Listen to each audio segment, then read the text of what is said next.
Sir யாரோ ஒருத்தவங்க 3 வேளை சாப்பாடு சாப்பிட்டதுக்கு பிறகும் சேர்த்து வைக்கிறாங்க பாருங்க, அவன் பணக்காரன் கிடையாது.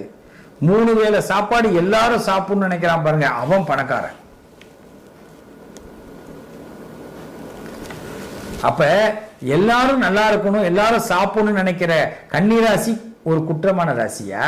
கிடையாது. பூரண புஷ்கலாம்பிகா சமேத அரிகரபுத்திர ஐயனாரப்பனுடைய அனுக்கிரகம் பெற்ற ராசி கன்னிராசி. அப்படி, அதாவது பந்தளத்துல பிறந்தான் ஐயப்பன், பந்தளத்துல பிறந்து சபரியில போய் தனியா நிக்கிறான் மனுஷன். எதுக்கு தனியா நிக்கிறாருன்னா என்ன?